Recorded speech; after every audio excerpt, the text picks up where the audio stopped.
ലോകരാജ്യങ്ങളിൽ പ്രതിഷേധങ്ങൾ അവഗണിച്ച് ഗസയിൽ വെടിനിർത്തൽ ലംഘനം തുടർന്ന് ഇസ്രായേൽ. ഗസ സിറ്റിയിലും ഖാൻ യൂനിസിലും അടക്കം നിരവധിയിടങ്ങളിൽ ഇന്നും വ്യോമാക്രമണവും ഷെല്ലാക്രമണവും ഉണ്ടായി. 3 പേർ ഗസയിലും 2 കുട്ടികൾ വെസ്റ്റ് ബാങ്കിലും കൊല്ലപ്പെട്ടു. ഒരു ബന്ദിയുടെ മൃതദേഹം കൂടി ഇന്ന് രാത്രി ഇസ്രായേലിന് കൈമാറുമെന്ന് ഹമാസ് അറിയിച്ചു. സിക്കിം അതിർത്തി തുറന്നെങ്കിലും ട്രക്കുകൾക്ക് നിയന്ത്രണം ഏർപ്പെടുത്തി ഇസ്രായേൽ. വെടിനിർത്തൽ നിലവിൽ വന്നതിന് ശേഷം ഇസ്രായേൽ ആക്രമണത്തിൽ 245 പേർ കൊല്ലപ്പെടുകയും 627 പേർക്ക് പരിക്കേൽക്കുകയും ചെയ്തതായി ഗസ ആരോഗ്യ മന്ത്രാലയം അറിയിച്ചു. ഗസ സിറ്റിയിലെ ഷൈഖ് റദ്വാൻ ക്ലിനിക് സമുച്ചയത്തിൽ കണ്ടെത്തിയ കൂട്ടക്കുഴിമാടത്തിൽ നിന്ന് 51 മൃതദേഹങ്ങൾ പുറത്തെടുത്തതായി സിവിൽ ഡിഫൻസ് വിഭാഗം അറിയിച്ചു. കരാറിനെ ദുർബലപ്പെടുത്തുന്ന ഇസ്രായേൽ നടപടിയെ UN വിമർശിച്ചു.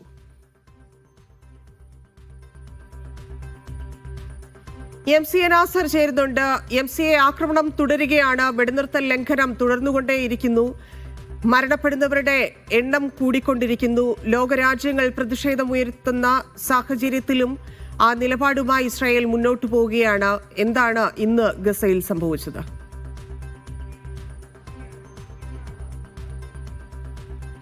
ഇതിനെ സൂചിപ്പിച്ചതുപോലെ തന്നെ ആക്രമണത്തിൽ ഒരു കുറവും ഉണ്ടായിട്ടില്ല. കാരണം വ്യോമാക്രമണം 3 തലങ്ങളിലായിട്ട് നടന്നു. അതോടൊപ്പം തന്നെ ഷെല്ലാക്രമണവും തുടരുന്നതായിട്ടുള്ള വിവരങ്ങളാണ് ഏറ്റവും അവസാനം ഗസയിൽ നിന്ന് ലഭ്യമാവുന്നത്. പ്രത്യക്ഷത്തിൽ ഒരു വെടിനിർത്തൽ കരാർ നിലനിൽക്കുന്നുണ്ട്. കഴിഞ്ഞ മാസം 10 മുതൽ നിലവിൽ വന്ന ആ കരാർ നിലനിൽക്കെ തന്നെയാണ് നിരന്തരമായിട്ട് ഈ ഒരു കരാറിനെ ലംഘിച്ചുകൊണ്ട് വളരെ പാവപ്പെട്ട 2 കൊല്ലത്തോളമായി ഏറ്റവും ദുരിതപൂർണമായിട്ടുള്ള അവസ്ഥയിലൂടെ കടന്നു പോകുന്ന ഫലസ്തീനികൾക്ക് നേരെയുള്ള ആക്രമണം തുടരുന്നത്. ഇപ്പോൾ ഏറ്റവും അവസാനം ലഭ്യമാകുന്ന റിപ്പോർട്ടുകൾ പ്രകാരം ഗസയുടെ വിവിധ ഭാഗങ്ങളിൽ 3 പേർ കൊല്ലപ്പെട്ടിട്ടുണ്ട്. അതോടൊപ്പം തന്നെ വെസ്റ്റ് ബാങ്ക് പ്രവിശ്യയിൽ നടന്ന അതിക്രമത്തിൽ 2 കുട്ടികൾ കൊല്ലപ്പെട്ടതായിട്ടുള്ള റിപ്പോർട്ടുകൾ കൂടിയാണ് പുറത്തു വരുന്നത്. നിരവധി പേർക്ക് പരിക്കേൽക്കുകയും ചെയ്തിട്ടുണ്ട്. പക്ഷേ ഇതൊക്കെയും ഈ ഒരു ഭാഗത്ത് നടക്കുന്ന അതേ ഘട്ടത്തിൽ തന്നെ വെടിനിർത്തലിന്റെ ഭാഗമായിട്ട് ഹമാസ് മുന്നോട്ട് വെച്ച വ്യവസ്ഥകൾ പൂർണ്ണമായ അർത്ഥത്തിൽ പാലിക്കാനുള്ള നീക്കങ്ങൾ ഹമാസിന്റെ ഭാഗത്തുനിന്ന് നടക്കുന്നുണ്ട്. അതിന്റെ ഭാഗമായിട്ട് ഒരു ബന്ദിയുടെ മൃതദേഹം കൂടി കണ്ടെത്തിയത് ഇന്ന് രാത്രി തന്നെ കൈമാറുമെന്ന് ഹമാസ് നേതൃത്വം അറിയിച്ചിട്ടുണ്ട്. അങ്ങനെ വരികയാണെങ്കിൽ ഇനി 3 ബന്ദികളുടെ മൃതദേഹം കൂടി മാത്രമായിരിക്കും ഇസ്രായേലിന് കൈമാറാനുള്ളത്. നേരത്തെ ജീവനോടെയുള്ള 20 ബന്ദികളെ വെടിനിർത്തൽ കരാറിന്റെ ആദ്യ ദിവസമായിട്ടുള്ള ഒക്ടോബർ 10-ന് വിട്ടയച്ചിരുന്നു. തുടർന്ന് ബന്ദികളുടെ മൃതദേഹങ്ങൾ വിവിധ ഘട്ടങ്ങളിലായിട്ട് കണ്ടെത്തുകയും അത് കൈമാറുകയും ചെയ്യുന്ന പ്രക്രിയയും തുടരുകയാണ്. ഇനിയിപ്പോൾ ഈ 3 ബന്ദികളുടെ മൃതദേഹം കൂടി കൈമാറുകയാണെങ്കിൽ ഇസ്രായേലിനെ സംബന്ധിച്ചിടത്തോളം ഹമാസിനെതിരായിട്ടുള്ള ഒരു കുറ്റപത്രം സമർപ്പിക്കാനോ ഹമാസ് ഏതെങ്കിലും അർത്ഥത്തിൽ വെടിനിർത്തൽ ലംഘിച്ചു എന്ന് പറയാനോ ഉള്ള ഒരു സാധ്യത നിലനിൽക്കുന്നില്ല. പക്ഷെ ഇതൊക്കെ ആണെങ്കിൽ പോലും ഇപ്പോൾ റഫയുടെ ഭാഗത്തുള്ള തുരങ്കത്തിൽ കഴിയുന്ന ഏതാണ്ട് 150-ലധികം വരുന്ന ഫലസ്തീൻ പോരാളികളെ അവരുടെ മോചനവുമായി ബന്ധപ്പെട്ട ചർച്ചകൾ അമേരിക്കയും അതോടൊപ്പം തന്നെ മധ്യസ്ഥ രാജ്യങ്ങളായിട്ടുള്ള ഈജിപ്തും ഖത്തറും തിരക്കിട്ട ചർച്ചകൾ തുടരുകയാണ്. അമേരിക്ക തന്നെയും ഇസ്രായേലിനോട് ആവശ്യപ്പെട്ടിരിക്കുന്നത് ഈ 150-ലധികം വരുന്ന പോരാളികളെ ആയുധം ഉപേക്ഷിച്ചുകൊണ്ട് അവർക്ക് റഫയുടെ ഹമാസ് നിയന്ത്രിത കേന്ദ്രങ്ങളിലേക്ക് മടങ്ങിപ്പോകാൻ അവസരമൊരുക്കണമെന്നാണ്. പക്ഷെ അക്കാര്യത്തിൽ ഒരു തീരുമാനം ഇതുവരെയും ഇസ്രായേൽ നേതൃത്വം കൈക്കൊണ്ടിട്ടില്ല. അതുകൊണ്ട് തന്നെ വെടിനിർത്തലിന്റെ 2ാം ഘട്ടത്തിലേക്ക് കടക്കുക എന്നത് കൂടുതൽ ദുഷ്കരമായിരിക്കും. കാരണം ഇത് ഏതെങ്കിലും അർത്ഥത്തിൽ ഈ പോരാളികളെ കൊലപ്പെടുത്താനോ ആ തുരങ്കങ്ങൾ നശിപ്പിക്കാനോ ഇസ്രായേൽ തുനിയുകയാണെങ്കിൽ തീർച്ചയായിട്ടും ഹമാസും തങ്ങളുടെ നിലപാട് കടുപ്പിക്കും. അത് കൂടുതൽ രക്തരൂഷിതമായ നിരന്തരമായിട്ടുള്ള ആക്രമണത്തിലേക്ക് നീങ്ങും എന്ന ഒരു ഭീതി അമേരിക്കയ്ക്കുമുണ്ട്. അതുകൊണ്ടാണ് അമേരിക്കയുടെ ഉന്നത ഉദ്യോഗസ്ഥർ ഇടപെട്ടുകൊണ്ട് തന്നെ ഈ പ്രതിസന്ധി പരിഹരിക്കാനുള്ള തിരക്കിട്ട നീക്കങ്ങൾ മധ്യസ്ഥ രാജ്യങ്ങളെ മുൻനിർത്തിക്കൊണ്ട് തന്നെ ഇപ്പോഴും അമേരിക്ക തുടർന്നുകൊണ്ടിരിക്കുന്നത്. ധന്യ. ഒപ്പം തന്നെ ഇസ്രായേലിനകത്ത് നേരത്തെ തന്നെ നെതന്യാഹു നേരിട്ടുകൊണ്ടിരുന്ന ആരോപണങ്ങളുണ്ട്, കേസുകളുണ്ട്. അതുമായി ബന്ധപ്പെട്ടുള്ള സമ്മർദ്ദങ്ങൾ അവിടെയും നടന്നുകൊണ്ടിരിക്കുന്നുണ്ട്. എന്താണ് ഇസ്രായേലിനകത്ത് ഇപ്പോൾ നടക്കുന്ന കരാർ ലംഘനവുമായി ബന്ധപ്പെട്ട് നടക്കുന്ന പ്രതിഷേധങ്ങൾ? എങ്ങനെയാണ് ഇസ്രായേലിനകത്തുള്ള പ്രതികരണങ്ങൾ വരുന്നത്?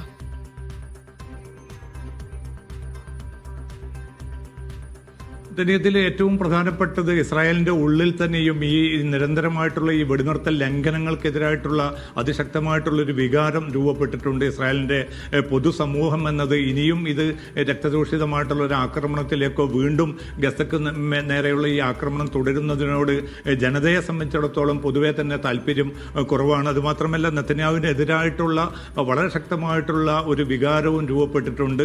ഇതിന്റെ ഭാഗമായിട്ടാണ് ഇപ്പോൾ അഴിമതി ഉൾപ്പെടെയുള്ള ഏറ്റവും പ്രധാനപ്പെട്ട കേസുകളിൽ അദ്ദേഹത്തെ വിചാരണ ചെയ്യാനുള്ള നടപടിക്രമങ്ങൾ പല ഘട്ടങ്ങളിലായിട്ടും അതിൽ നിന്ന് ഒഴിവാകാനുള്ള നീക്കങ്ങൾ നെതന്യാഹു നേരിട്ട് നടത്തിയിരുന്നു. ഒടുവിൽ അമേരിക്കൻ പ്രസിഡന്റ് ട്രംപ് തന്നെ ഇടപെട്ടുകൊണ്ട് അദ്ദേഹത്തിന് മാപ്പ് നൽകണമെന്ന് ഹെർസോഗ് എന്ന ഇസ്രായേലിന്റെ പ്രസിഡന്റിനോട് ഔദ്യോഗികമായി തന്നെ ട്രംപ് ആവശ്യപ്പെടുകയുണ്ടായി. പക്ഷെ അങ്ങനെ അത്തരമൊരു ആവശ്യം മുന്നോട്ട് വെക്കാൻ അമേരിക്കക്ക് ധാർമ്മികമായിട്ടുള്ള ഒരു ഉത്തരവാദിത്തമില്ല. അതുമാത്രമല്ല ഇസ്രായേലിൻ്റെതായിട്ടുള്ള സ്വതന്ത്രമായിട്ടുള്ള നിയമ സംവിധാനത്തെ വെല്ലുവിളിക്കുന്നതാണ് പുറത്തൊരു രാജ്യത്തിൻ്റെ അധിപന്റെ ഭാഗത്തു നിന്നുള്ള ഇത്തരം ഇടപെടൽ എന്നൊരു കുറ്റപ്പെടുത്തലാണ് ഇസ്രായേൽ പ്രതിപക്ഷ നേതാവ് യായർ ലാപ്പിഡ് ഉന്നയിച്ചിരിക്കുന്നത്.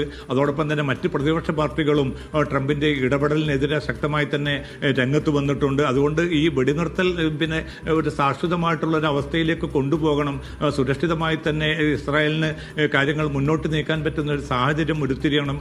പ്രത്യേകിച്ച് ഹമാസിന്റെ നിരായുധീകരണം ഉൾപ്പെടെയുള്ള കാര്യങ്ങൾ 20 അജണ്ടയിൽ വരുന്ന ഒരു സാഹചര്യത്തിൽ ഇപ്പോൾ ഈ നിയമങ്ങൾ ലംഘിച്ചുകൊണ്ട് നടക്കുന്ന ഈ ആക്രമണങ്ങളിൽ നിന്ന് ഇസ്രായേൽ പിന്തിരിയണമെന്ന ഒരു പൊതുവികാരമാണ് ഇസ്രായേൽ രൂപപ്പെട്ടിരിക്കുന്നത്. പ്രതിപക്ഷ നേതൃത്വവും ഏറെക്കുറെ ആ നിലയ്ക്ക് അതിൽ നിന്ന്, അതായത് ഹമാസിന്റെ നിരായുധീകരണം എന്നതിൽ നിന്ന് പിന്നോട്ടില്ല എന്നുള്ള നിലപാട് തന്നെയാണ് സ്വീകരിക്കുന്നത്. അതേസമയം ഹമാസിന്റെ നിലപാട് വിഷയത്തിൽ എന്താണ്? അവരെ ഇല്ലാതാക്കി ഗസയിൽ മറ്റു പദ്ധതികളിലേക്ക് ഇല്ലെങ്കിൽ കരാറുമായി ബന്ധപ്പെട്ട അടുത്ത ഘട്ടത്തിലേക്ക്, അടുത്ത ചർച്ചകളിലേക്ക് നീങ്ങാം എന്നുള്ള തീരുമാനത്തിലാണോ ഉള്ളത്?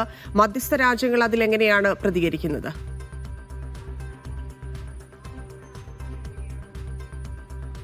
ഇതിൽ നേരത്തെ തന്നെ രൂപപ്പെടുത്തിയ വെടിനിർത്തൽ കരാറും അതോടൊപ്പം തന്നെ 20 അജണ്ടയുടെയും ഭാഗമായിട്ട് നിർണ്ണയിക്കപ്പെട്ടത് ആദ്യം ഒരു യുദ്ധാനന്തര ഗസയുടെ ഒരു ഭാവിയിലേക്കുള്ള ഒരു സർക്കാരിനെ രൂപവൽക്കരിക്കുക എന്നതാണ്. അതിൽ 15 അംഗങ്ങൾ ഉൾപ്പെടുന്ന ഫലസ്തീൻ ടെക്നോക്രാറ്റുകൾ ഉൾപ്പെടുന്ന ഒരു സംഘത്തിന് ഭരണം കൈമാറാൻ ഹമാസ് നേതൃത്വം നേരത്തെ തന്നെ സന്നദ്ധത അറിയിച്ചിരുന്നു. അധികാരം തങ്ങളെ സംബന്ധിച്ചിടത്തോളം ഒരു പ്രധാന ലക്ഷ്യമല്ല, എപ്പോൾ വേണമെങ്കിലും അധികാരം ഉപേക്ഷിക്കാൻ തയ്യാറാണ് എന്ന് ഹമാസ് നേതൃത്വം തന്നെ മധ്യസ്ഥ രാജ്യങ്ങളെയും അമേരിക്ക ഔദ്യോഗികമായി തന്നെ അറിയിച്ചതാണ്. അതുകൊണ്ട് അത്തരം ഒരു പ്രതിസന്ധി നിലനിൽക്കുന്നില്ല. അതേസമയം ഈ തങ്ങളുടേതായിട്ടുള്ള ആയുധങ്ങൾ കൈമാറുന്നത് തെരഞ്ഞെടുക്കപ്പെടുന്ന ഒരു സ്വതന്ത്ര ഫലസ്തീൻ സർക്കാരിന് മാത്രമായിരിക്കും എന്ന കാര്യത്തിൽ ഹമാസിന് വളരെ കൃത്യമായിട്ടുള്ള ഒരു നിലപാടുണ്ട്. അത് നേരത്തെ തന്നെ അവർ വ്യക്തമാക്കുകയും ചെയ്തതാണ്.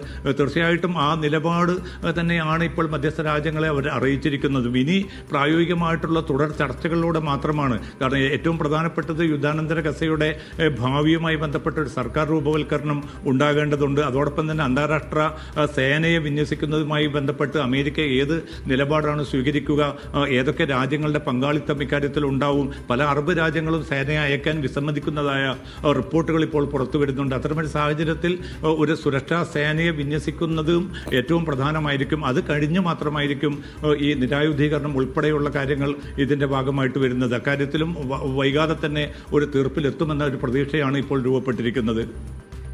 ശരി, MCA നന്ദി. ഖത്തറിലുടനീളം മഴയ്ക്ക് വേണ്ടിയുള്ള പ്രത്യേക നമസ്കാരം നടന്നു. രാവിലെ നടന്ന പ്രാർത്ഥനയിൽ Emir Sheikh Tamim bin Hamad Al Thani അടക്കമുള്ളവർ പങ്കെടുത്തു. രാജ്യത്തെ ഇസ്ലാം മത വിശ്വാസികൾ പ്രാർത്ഥനയിൽ പങ്കെടുക്കണമെന്ന് അമീർ ആഹ്വാനം ചെയ്തിരുന്നു. മുഹമ്മദ് അബ്ബാസ് ചേരുന്നുണ്ട്. അബ്ബാസ്, ഖത്തർ അമീർ നേരത്തെ തന്നെ നിർദ്ദേശം നൽകിയതാണ് ഈ പ്രാർത്ഥനയിൽ പങ്കെടുക്കണം എന്നുള്ളത്. എത്രത്തോളം ആളുകൾ പ്രാർത്ഥനയ്ക്കായി എത്തിയിരുന്നു? എങ്ങനെ നടന്നു ചടങ്ങ്? ഇന്നലെ രാത്രിയാണ് Qatar Emir Sheikh Tamim bin Hamad Al Thani ഇവിടെ ഖത്തറിൽ മഴയ്ക്ക് വേണ്ടി ഇസ്ലാം മത വിശ്വാസികളോട് നമസ്കരിക്കണമെന്ന് അഭ്യർത്ഥിച്ചിരുന്നത്. ഇത് ഒരു പ്രവാചക ചര്യയിൽപ്പെട്ടതാണ്. മഴ കൂടുതൽ വൈകുന്ന നേരത്ത് അല്ലെങ്കിൽ വരൾച്ച ഉണ്ടാകുന്ന സമയത്തൊക്കെ സലാത്തുൽ ഇസ്തിസ്ക എന്നുള്ള പേരിൽ മഴയെ തേടിയുള്ള നിസ്കാരം എന്ന് പറയും. ഈ മഴയ്ക്ക് വേണ്ടിയുള്ള നിസ്കാരങ്ങൾ ഗൾഫ് രാജ്യങ്ങളിലുടനീളം നടക്കുന്നതാണ്. സൗദിയിൽ നടന്നിരുന്നു, കഴിഞ്ഞ വർഷം UAE നടന്നിരുന്നു, ഇപ്പോൾ ഖത്തറിൽ നടക്കുന്നു. ഇങ്ങനെ ഈ മഴ വൈകി വരുന്ന സമയത്താണ് ഇങ്ങനെ പ്രത്യേക പ്രാർത്ഥന നടക്കാറുള്ളത്. ഇന്നലെയാണ് ഖത്തർ അമീർ അതിനുവേണ്ടി വിശ്വാസികളോട്, ഇസ്ലാം മത വിശ്വാസികളോട് ആഹ്വാനം ചെയ്തിരുന്നത്. ഇന്ന് രാവിലെ 6:04 പ്രത്യേക പ്രാർത്ഥന ഉണ്ടായിരുന്നത്. ഖത്തർ അമീറും അതുപോലെ ഖത്തർ പ്രധാനമന്ത്രിയും മുതിർന്ന ഉദ്യോഗസ്ഥരും മന്ത്രിമാരും ഒക്കെ ഇന്നത്തെ ഈ നമസ്കാരത്തിൽ പങ്കെടുത്തു. ഇസ്ലാം മത വിശ്വാസികൾ ഒരുപാട് പേർ, ധാരാളം പേരും ഈ പ്രാർത്ഥനയുടെ ഭാഗമായി 124 സ്ഥലങ്ങളിലാണ്, പള്ളികളിലും മൈതാനങ്ങളിലും അടക്കം 124 4 സ്ഥലങ്ങളാണ് ഇതിന് പ്രത്യേകമായി ഒരുക്കിയിരുന്നത്. ഇത് ഇന്നലെ തന്നെ ഖത്തർ ഔഖാഫ് ഇസ്ലാമിക കാര്യ മന്ത്രാലയം ഈ സ്ഥലങ്ങളുടെയും മൈതാനങ്ങളുടെയും പള്ളികളുടെയും ഒക്കെ ലിസ്റ്റ് പ്രസിദ്ധീകരിച്ചിരുന്നു. ലുസൈലിലെ മൈതാനത്താണ് ഖത്തർ അമീർ പ്രാർത്ഥനയിൽ പങ്കുകൊണ്ടത്. അതുപോലെ മുതിർന്ന ഉദ്യോഗസ്ഥർ, അദ്ദേഹത്തിൻ്റെ ബ്രദേഴ്സൊക്കെ ഇന്ന് ഈ നമസ്കാരത്തിൽ പങ്കുകൊണ്ടത്. ഏതായാലും മഴ കുറച്ച് മടിച്ചു നിൽക്കുന്ന സാഹചര്യത്തിലാണ് ഇങ്ങനെ ഒരു പ്രത്യേക ആഹ്വാനം ഖത്തർ അമീർ കഴിഞ്ഞ ദിവസം നടത്തിയിരുന്നത്. അതിൻ്റെ ഭാഗമായി ആയിരക്കണക്കിന് വിശ്വാസികളാണ് ഇന്ന് നടന്ന പ്രാർത്ഥനയിൽ പങ്കാളികളായത്. ധന്യ. ശരി അബ്ബാസ്. സൗദിയിലെ ഹറം പള്ളികളിൽ മഴയ്ക്ക് വേണ്ടി നടന്ന പ്രത്യേക പ്രാർത്ഥനയിൽ ആയിരക്കണക്കിന് വിശ്വാസികൾ പങ്കെടുത്തു. രാജ്യത്തെ മുഴുവൻ പള്ളികളിലും മഴയ്ക്ക് വേണ്ടി പ്രാർത്ഥന നടത്തണമെന്ന് സൗദി ഭരണാധികാരി കഴിഞ്ഞ ദിവസം ആഹ്വാനം ചെയ്തിരുന്നു.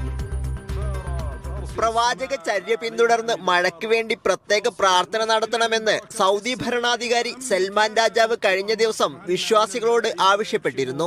ഇതിന്റെ അടിസ്ഥാനത്തിലാണ് ബുധനാഴ്ച രാത്രി രാജ്യത്തൊട്ടാകെ പള്ളികളിൽ പ്രത്യേക പ്രാർത്ഥന നടത്തിയത്. Mecca deputy governor prince Saud bin മിഷാലിന്റെ നേതൃത്വത്തിൽ മക്കയിലെ മസ്ജിദുൽ ഹറാമിലും മദീനയിലെ മസ്ജിദുൻ നബവിയിലും ആയിരക്കണക്കിന് വിശ്വാസികൾ പ്രാർത്ഥനയിൽ പങ്കാളികളായി. മക്കയിലെ ഹറം പള്ളിയിൽ നടന്ന നമസ്കാരത്തിന് ഹറം ഇമാം ഡോക്ടർ യാസിർ അൽ ദോസരി നേതൃത്വം നൽകി. മദീനയിലെ മസ്ജിദുൻ നബവിയിൽ ഷെയ്ഖ് അഹമ്മദ് അൽ ഹുദൈഫിയാണ് നേതൃത്വം നൽകിയത്. Sabith Saleem, media 1, Mecca. സൗദിയിൽ വ്യാപക മഴയ്ക്ക് സാധ്യതയെന്ന് കാലാവസ്ഥാ കേന്ദ്രം. വ്യാഴാഴ്ച ആരംഭിക്കുന്ന മഴ തിങ്കളാഴ്ച വരെ തുടരും. താപനിലയിൽ കുറവ് അനുഭവപ്പെടുന്നതോടെ ശീതക്കാറ്റിനും സാധ്യതയുള്ളതായി കാലാവസ്ഥാ കേന്ദ്രം മുന്നറിയിപ്പ് നൽകി. ശൈത്യത്തിന്റെ വരവറിയിച്ച് സൗദിയിൽ പരക്കെ കനത്ത മഴയ്ക്ക് സാധ്യതയുള്ളതായി ദേശീയ കാലാവസ്ഥാ കേന്ദ്രം മുന്നറിയിപ്പ് നൽകി. രാജ്യത്തിന്റെ വ്യത്യസ്ത മേഖലകളിൽ മിതമായതോ കനത്തതോ ആയ മഴ ലഭിക്കും. വ്യാഴാഴ്ച ആരംഭിക്കുന്ന മഴ തിങ്കളാഴ്ച വരെ തുടർന്നേക്കും. റിയാദ് ഉൾപ്പെടുന്ന മധ്യപ്രവിശ്യയിലും വടക്ക് പടിഞ്ഞാറൻ പ്രദേശങ്ങളിലും മഴ ശക്തമാകും. സജീവമായ കാറ്റും താപനിലയിലെ കുറവും അനുഭവപ്പെടും. വെള്ളിയാഴ്ച ഉച്ച മുതൽ ഞായറാഴ്ച വരെ കാലാവസ്ഥ കൂടുതൽ അസ്ഥിരമായിരിക്കുമെന്നും മുന്നറിയിപ്പ് വ്യക്തമാക്കുന്നുണ്ട്. പടിഞ്ഞാറൻ തെക്കൻ പ്രവിശ്യകളിലും മഴ ലഭിക്കും. കിഴക്കൻ മേഖലയിൽ നവംബർ 15 ശനിയാഴ്ച മുതൽ ഞായറാഴ്ച ഉച്ചവരെ മഴയും അസ്ഥിരമായ കാലാവസ്ഥയുമായിരിക്കുമെന്നും കാലാവസ്ഥാ കേന്ദ്രം അറിയിച്ചു. Naushad റിക്കൂർ, media 1, Dammam. പൈലറ്റ് ഇല്ലാതെ സ്വയം നിയന്ത്രിച്ച് പറക്കുന്ന കാർഗോ വിമാനം പരീക്ഷിച്ച് UAE. ആദ്യമായാണ് UAE വികസിപ്പിച്ച ഹിലി എന്ന കാർഗോ വിമാനം പരീക്ഷണ പറക്കൽ പൂർത്തിയാക്കിയത്. വ്യാവസായികാടിസ്ഥാനത്തിൽ ചരക്ക് ഗതാഗതത്തിന് ഈ ആളില്ലാ വിമാനം ഉപയോഗിക്കുന്നതിനുള്ള നിയമ നടപടികൾ പുരോഗമിക്കുകയാണ്. ഷിനോജ് ഷംസുദ്ദീൻ ചേരുന്നുണ്ട്. ഷിനോജ്, ഒരു ചരിത്രമാണ് പിറന്നിരിക്കുന്നത്. എങ്ങനെയാണ് ഇതിന്റെ പ്രവർത്തനം? വ്യാവസായിക അടിസ്ഥാനത്തിൽ എങ്ങനെ ഉപയോഗപ്പെടുത്താമെന്നാണ് UAE ആലോചിക്കുന്നത്? ധന്യ, UAE ആസ്ഥാനമായിട്ടുള്ള ലോഡ് എന്ന കമ്പനിയാണ് ഇത് വികസിപ്പിച്ചത്. ഈ വിമാനത്തിന് 250 കിലോ ഉള്ള ചരക്ക് വഹിച്ചുകൊണ്ട് 700 കിലോമീറ്റർ വരെ ഒറ്റ ചാർജിൽ സഞ്ചരിക്കാൻ കഴിയും എന്നുള്ളതാണ്. ഹൈബ്രിഡാണ്. വേണമെങ്കിൽ ഇന്ധനത്തിലും മറ്റൊരു ഘട്ടത്തിൽ ബാറ്ററിയിലും ഉപയോഗിക്കാവുന്ന വിമാനമാണിത്. ഇത് ഇന്ന് വിജയകരമായി അലൈനിലാണ് പരീക്ഷിച്ചത്. അലൈനിലെ എമിറേറ്റ്സ് ഫാൽക്കൺ ഏവിയേഷൻ പോർട്ടിലാണ് ഇത് പരീക്ഷിച്ചത്. ഇതിൻ്റെ ഒരു പ്രത്യേകത എന്ന് പറയുന്നത് ഈ ചരക്ക് ഗതാഗതം 2 തുറമുഖങ്ങൾക്കിടയിൽ വേണമെങ്കിൽ സാധ്യമാകും എന്നുള്ളതാണ്. വിമാനത്താവളം വേണ്ടതില്ല. വേണമെങ്കിൽ മറ്റ് ആവശ്യമുള്ള സ്ഥലങ്ങളിലേക്ക് ഒരു ഡെലിവറി എത്തിക്കാൻ തന്നെ ഈ വിമാനത്തിന് കഴിയും.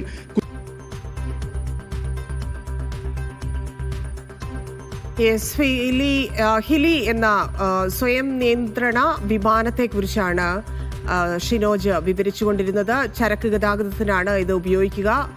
വിമാനം പൈലറ്റ് ഇല്ലാതെ പറക്കുമെന്നതാണ് പ്രത്യേകത. കാർഗോ വിമാനത്തിന്റെ ആദ്യ പറക്കൽ പൂർണ്ണമായിരിക്കുന്നു. കൂടുതൽ വ്യാവസായിക അടിസ്ഥാനത്തിൽ ഉപയോഗിക്കാമെന്ന പദ്ധതിയാണ് UAEയുടേത്. ഷിനോജ് ഷംസുദ്ദീനാണ് വിശദാംശങ്ങൾ നൽകിയത്.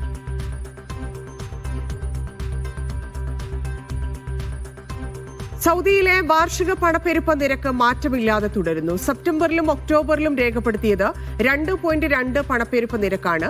ഭവനം, ജലം, വൈദ്യുതി, ഗ്യാസ്, മറ്റിന്ധനങ്ങൾ എന്നിവയിലും വീട്ടുവാടകയിലും വിലക്കയറ്റമാണ് പണപ്പെരുപ്പത്തിന് കാരണം. ബജറ്റിലെ അധിക ചെലവിനെ തുടർന്നുള്ള നിയന്ത്രണങ്ങളും ഇതിന് കാരണമായെന്നാണ് വിലയിരുത്തൽ. സൗദി അറേബ്യയിൽ കഴിഞ്ഞ 6-7 മാസമായി സമാനമായ രീതിയിൽ തന്നെ 2.2% മുതൽ 2.7% വരെയുള്ള നിരക്കിലാണ് പണപ്പെരുപ്പം തുടരുന്നത്. ഈ പണപ്പെരുപ്പത്തിന് വളരെ പ്രധാനപ്പെട്ട കാരണമായി സ്റ്റാറ്റിസ് അതോറിറ്റി ചൂണ്ടിക്കാട്ടുന്നത് വീട്ടുവാടക വർധന, അതായത് അപ്പാർട്ട്മെന്റുകളുടെയും ഒപ്പം തന്നെ വില്ലകളുടെയും നിരക്കിലുണ്ടായ വർധന, ഇതിന്റെ വാടക വർധന, ഒപ്പം തന്നെ റിയൽ എസ്റ്റേറ്റ് മേഖലയിൽ ഉണ്ടായ അമിതമായിട്ടുള്ള വിലയേറ്റം, മറ്റൊരു പ്രധാനപ്പെട്ട കാര്യം നിത്യോപയോഗ വസ്തുക്കളുടെ പ്രത്യേകിച്ച് പാചകവാതകം, ഒപ്പം തന്നെ വൈദ്യുതി, ഇതുൾപ്പെടെയുള്ള വിവിധ ഇനങ്ങളുടെ നിരക്കിലുണ്ടായ വർധനവാണ് ഈ പണപ്പെരുപ്പത്തിന് കാരണമായി സൗദിയിലെ സ്റ്റാറ്റിസ്റ്റിക്സ് അതോറിറ്റി ചൂണ്ടിക്കാട്ടുന്നത്.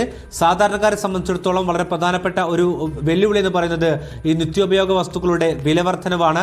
അതുകൊണ്ട് തന്നെ അത് സ്വാഭാവികമായിട്ടും സൃഷ്ടിക്കുന്നതാണ് ഈ പണപ്പെരുപ്പം എന്നുള്ളതാണ് ഈ കണക്കിൽ പറയുന്നത്.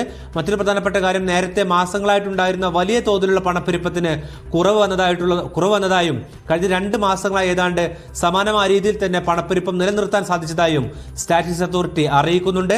ഏതായാലും രാജ്യത്തെ സംബന്ധിച്ചിടത്തോളം വളരെ പ്രധാനപ്പെട്ടതും പ്രവാസികളെ സംബന്ധിച്ചിടത്തോളം വളരെ പ്രധാനപ്പെട്ടതുമായ വിലയേറ്റം എന്ന് പറയുന്നത് വാടക മേഖലയിൽ ഉണ്ടായ നിരക്ക് വർധനയാണ്. ഇത് നേരിടാനായി നേരത്തെ റിയാദിൽ വാടക നിരോധന നിയമം 5 വർഷത്തേക്ക് നടപ്പാക്കിയിട്ടുണ്ട്. ഇത് ആവശ്യമെങ്കിൽ മറ്റ് പ്രൊഫഷനുകളിലേക്കും നടപ്പാക്കുമെന്നുള്ളതും റിയൽ എസ്റ്റേറ്റ് അതോറിറ്റി അറിയിച്ചിരുന്നു. ഈ ഒരു മേഖലയിലുള്ള ഈ റെന്റ് ഫ്രീസോട് കൂടി, അതായത് വാടക നിരക്ക് വർധന വിലക്കോട് കൂടി വരും മാസങ്ങളിൽ പണപ്പെരുപ്പത്തിൽ കുറവ് വരുമെന്നുള്ളതാണ് മന്ത്രാലയം നൽകുന്ന ഒരു പ്രതീക്ഷ എന്ന് പറയുന്നത്. മറ്റൊന്ന് നിത്യോപയോഗ വസ്തുക്കളുടെ വിലയേറ്റമാണ്. ഇത് നേരിടാൻ ആവശ്യമായിട്ടുള്ള കർമ്മ പദ്ധതിയും ഉണ്ടാക്കുമെന്ന് സൗദിയിലെ അതോറിറ്റി, സ്റ്റാറ്റിസ്റ്റിക്സ് അതോറിറ്റി ചൂണ്ടിക്കാട്ടുന്നുണ്ട്. മറ്റൊരു പ്രധാനപ്പെട്ട വിഷയം, സൗദിയുടെ ബജറ്റിൽ തന്നെ നേരത്തെ ഇൻഫ്ലേഷൻ അല്ലെങ്കിൽ പണപ്പെരുപ്പത്തിന്റെ പ്രധാന ഘടകമായി ചൂണ്ടിക്കാട്ടിയിരുന്നത് വേണ്ട വിധം ഫണ്ട് വിപണിയിലേക്ക് എത്താത്തതിന്റെ ഒരു കാരണമാണ്. അതിന് പ്രധാനപ്പെട്ട കാരണം സൗദി അറേബ്യ ഒരേ സമയം പ്രഖ്യാപിച്ച പലവിധ മെഗാ പ്രൊജക്റ്റുകളുണ്ട്. ഇതിലേക്ക് ഒരേ സമയം ഒന്നിച്ച് പണം എത്തിക്കുവാനുള്ള ഒരു പ്രയാസം നേരത്തെ തന്നെ വിവിധ മേഖലകളിലുള്ള റിയൽ എസ്റ്റേറ്റ് വകുപ്പുകൾ അനുഭവിക്കുന്നുണ്ട്. ഇതിന്റെ ഭാഗമായി ഇത് നേരിടാനായി വ്യത്യസ്ത മേഖലയിലൂടെ, പ്രത്യേകിച്ച് മതകാര്യ ടൂറിസം, അതോടൊപ്പം തന്നെ ലോജിസ്റ്റിക്സ് മേഖല, ഇങ്ങനെ വ്യത്യസ്തമായ മേഖല വഴി പണം രാജ്യത്തെ ബജറ്റിലേക്ക് അല്ലെങ്കിൽ ഖജനാവിലേക്ക് എത്തിക്കുവാനുള്ള പദ്ധതി കൂടി ഇപ്പോൾ സാമ്പത്തിക വകുപ്പും ഒപ്പം തന്നെ എക്കണോമിക് ആൻഡ് പ്ലാനിംഗ് മിനിസ്ട്രിയും ഒരേ സമയം തന്നെ പ്ലാൻ ചെയ്യുകയും ഒപ്പം തന്നെ പദ്ധതി നടപ്പാക്കുകയും ചെയ്യുന്നുണ്ട്. ഏതായിരുന്നാലും ഈ പണപ്പെരുപ്പത്തിന്റെ തോത് വരും മാസങ്ങളിൽ കുറയുമെന്നുള്ള പ്രതീക്ഷയാണ് മന്ത്രാലയം ചൂണ്ടിക്കാട്ടുന്നത്. നിത്യോപയോഗ വസ്തുക്കളുടെ വിലയിലും നേരത്തെ ഉണ്ടായിരുന്ന വർധനവ് അല്പം ശമനമെന്നതായിട്ട് മന്ത്രാലയം ചൂണ്ടിക്കാട്ടുന്നുണ്ട്. അതേസമയം തന്നെ ഈ വൈദ്യുതി നിരക്ക്, അതോടൊപ്പം തന്നെ വാടക നിരക്ക്, അത് റിയാദ് ഒഴികെയുള്ള ബാക്കിയുള്ള സ്ഥലങ്ങളിലും, പ്രത്യേകിച്ച് ജിദ്ദ ഉൾപ്പെടെയുള്ള മേഖലയിലെല്ലാം തന്നെ ഈ വാടക നിരക്കിൽ കാര്യമായ മാറ്റമില്ല എന്നുള്ളതാണ് പുതിയ ഇൻഫ്ലേഷൻ അല്ലെങ്കിൽ പണപ്പെരുപ്പവുമായി ബന്ധപ്പെട്ട സ്റ്റാറ്റിസ്റ്റിക്സ് അതോറിറ്റിയുടെ കണക്കുകൾ ചൂണ്ടിക്കാട്ടുന്നത്.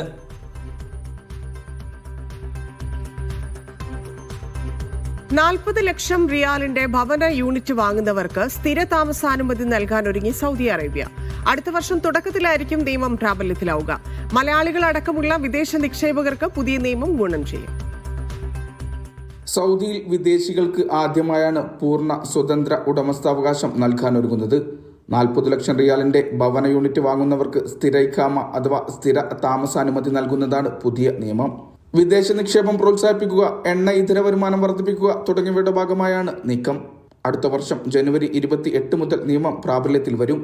വിദേശികളുടെ ഉടമസ്ഥാവകാശം റിയാദ്, ജിദ്ദ, മക്ക, മദീന എന്നീ പ്രധാന നഗരങ്ങളിൽ പ്രത്യേക വ്യവസ്ഥയോടെയായിരിക്കും. മുനിസിപ്പൽ ഭവനകാര്യ മന്ത്രാലയമാണ് ഇക്കാര്യം അറിയിച്ചത്. Mishal Cherpulassery, media 1, Riyadh. സൗദിയിലെ റിയാദിൽ സയാമീസ് ഇരട്ടകളുടെ വേർപെടുത്തൽ വിജയകരമായി പൂർത്തിയാക്കി. ജമൈക്കൻ ഇരട്ടകളാണ് കിങ് സൽമാൻ റിലീഫ് കേന്ദ്രത്തിന് കീഴിൽ വേർപെടുത്തിയത്. കിങ് അബ്ദുള്ള ചിൽഡ്രൻസ് ഹോസ്പിറ്റലിൽ വെച്ചായിരുന്നു ശസ്ത്രക്രിയ.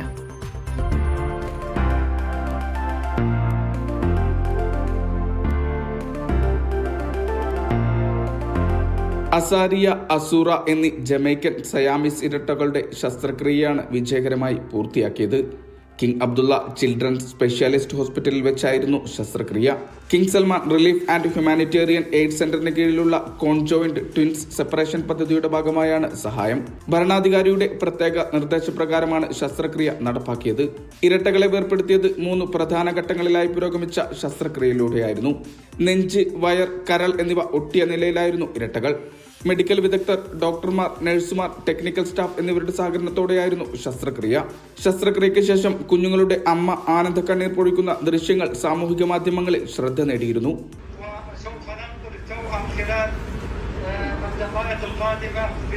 ജൂലൈ 28-നായിരുന്നു ഇരട്ടകൾ ചികിത്സയുടെ തയ്യാറെടുപ്പുകൾക്കായി സൗദിയിലെത്തിയത്.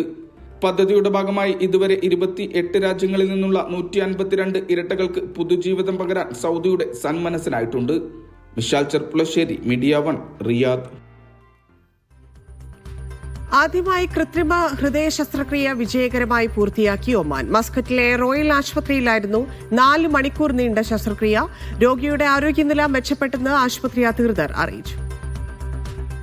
മസ്കത്തിലെ റോയൽ ഹോസ്പിറ്റലിലാണ് രാജ്യത്ത് ആദ്യമായി കൃത്രിമ ഹൃദയ ശസ്ത്രക്രിയ വിജയകരമായി നടത്തിയത്. ഹോസ്പിറ്റലിലെ നാഷണൽ ഹാർട്ട് സെന്ററിൽ ഒമാനി മെഡിക്കൽ സംഘമാണ് ഗുരുതരമായ ഹൃദയ സംബന്ധമായ അസുഖം ബാധിച്ച രോഗിയിൽ കൃത്രിമ ഹൃദയം വെച്ചുപിടിപ്പിച്ചത്. Doctor Waleed bin Al Badi, doctor Qasim bin Salih Al Abri എന്നിവരുടെ നേതൃത്വത്തിലാണ് ശസ്ത്രക്രിയ നടത്തിയത്.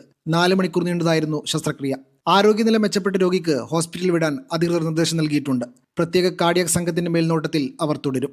ശരീരത്തിന്റെ മറ്റു ഭാഗങ്ങളിലേക്ക് രക്തം കൂടുതൽ കാര്യക്ഷമമായി പമ്പ് ചെയ്യാൻ സഹായിക്കുന്നതിനായി ഹൃദയത്തിന്റെ ഇടതുവശത്താണ് കൃത്രിമ ഹൃദയ ഉപകരണം സ്ഥാപിച്ചതെന്ന് റോയൽ ആശുപത്രിയിലെ കൺസൾട്ടന്റ് കാർഡിയാക് സർജൻ ഡോക്ടർ ബാദി അറിയിച്ചു.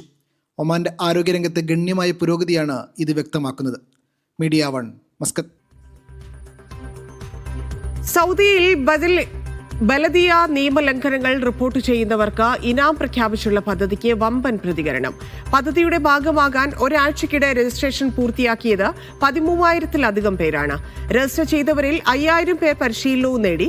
മുനിസിപ്പൽ നിയമലംഘനങ്ങൾക്ക് ചുമത്തുന്ന പിഴയുടെ 25% പ്രതിഫലം ഓഫർ ചെയ്യുന്നതാണ് പദ്ധതി.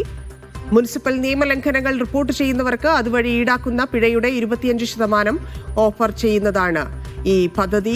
നികുതി ചോർച്ച, സാമ്പത്തിക അഴിമതി, നഗരത്തിലെ അനധികൃത നിർമ്മാണം, മാലിന്യ സംസ്കരണം, അഴിമതി തുടങ്ങിയ മേഖലകളിൽ നിയമലംഘനങ്ങൾ റിപ്പോർട്ട് ചെയ്ത് പ്രതിഫലം കൈപ്പറ്റാം. ദ സർട്ടിഫൈഡ് മോണിറ്റർ എന്ന പേരിൽ മുനിസിപ്പൽ മന്ത്രാലയം പ്രഖ്യാപിച്ച പദ്ധതിക്ക് വമ്പൻ പ്രതികരണം. പദ്ധതിയുടെ ഭാഗമാകുന്നതിന് ഒരാഴ്ചക്കിടെ 13,000-ലധികം പേർ രജിസ്ട്രേഷൻ പൂർത്തിയാക്കിയതായി മന്ത്രാലയം വെളിപ്പെടുത്തി. ഇവരിൽ 5,000 പേർ ഇലക്ട്രോണിക് പരിശീലനവും പൂർത്തിയാക്കി കഴിഞ്ഞു. ഒപ്പം പ്ലാറ്റ്ഫോം വഴി 2,000-ലധികം നിയമലംഘനങ്ങൾ ചൂണ്ടിക്കാട്ടിയുള്ള പരാതിയും ഇതിനകം ലഭിച്ചു കഴിഞ്ഞതായും മന്ത്രാലയം വെളിപ്പെടുത്തി. മുനിസിപ്പൽ നിയമലംഘനങ്ങൾ റിപ്പോർട്ട് ചെയ്യുന്നവർക്ക് അതുവഴി ഈടാക്കുന്ന പിഴയുടെ 25% ഓഫർ ചെയ്യുന്നതാണ് പദ്ധതി. നികുതി ചോർച്ച, സാമ്പത്തിക അഴിമതി, നഗരത്തിലെ അനധികൃത നിർമ്മാണം, മാലിന്യ സംസ്കരണം, അഴിമതി തുടങ്ങിയ മേഖലകളിലെ നിയമലംഘനങ്ങൾ റിപ്പോർട്ട് ചെയ്ത് പ്രതിഫലം കൈപ്പറ്റാം. സർട്ടിഫൈഡ് മോണിറ്ററായ സ്വദേശികൾക്കാണ് നിയമലംഘനങ്ങൾ റിപ്പോർട്ട് ചെയ്യാനാവുക. റിപ്പോർട്ടിംഗിന്റെ കൃത്യത ഉറപ്പുവരുത്തിയാണ് പ്രതിഫലവും ലഭ്യമാക്കുക. Naushad റിക്കൂർ, media 1, Dammam. സൗദിയിൽ മീഡിയ 1 സംഘടിപ്പിക്കുന്ന മീഡിയ 1 മബ്രൂക്ക് ഗൾഫ് ടോപ്പേഴ്സിന് നാളെ ദമാമിൽ തുടക്കമാകും. 10+2 പരീക്ഷകളിൽ 90%-ലേറെ മാർക്ക് വാങ്ങിയ വിദ്യാർത്ഥികളെയാണ് രക്ഷിതാക്കളുടെയും പ്രമുഖരുടെയും സാന്നിധ്യത്തിൽ ആദരിക്കുക. ശനിയാഴ്ച റിയാദിലും അടുത്തയാഴ്ച ജിദ്ദയിലും മബ്രൂക്ക് എത്തും.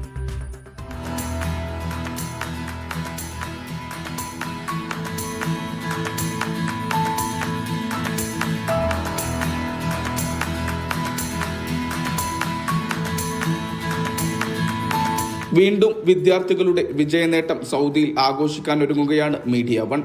നാളെ ദമാം ലുലുവാണ് വേദി. ശനിയാഴ്ച റിയാദ് മലസിലെ ലുലുവും വേദിയാകും. 2 ഇടങ്ങളിലുമായി 100 കണക്കിന് വിദ്യാർത്ഥികൾ ആദരവ് ഏറ്റുവാങ്ങും. ഇതിനായുള്ള രജിസ്ട്രേഷൻ പൂർത്തിയായിട്ടുണ്ട്.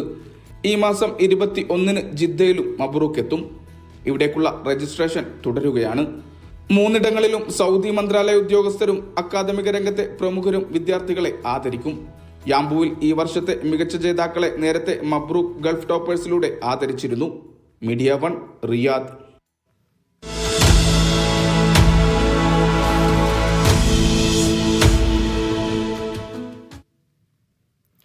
UAE-യിൽ ബിസിനസ് ജീവകാരുണ്യ രംഗങ്ങളിൽ സജീവമായ കണ്ണൂർ സ്വദേശി ഹാരിസ് അഹമ്മദ് എഴുതിയ ഓർമ്മകളിലെ ചിരാത് എന്ന പുസ്തകം ഷാർജ അന്താരാഷ്ട്ര പുസ്തകോത്സവത്തിൽ പ്രകാശനം ചെയ്തു.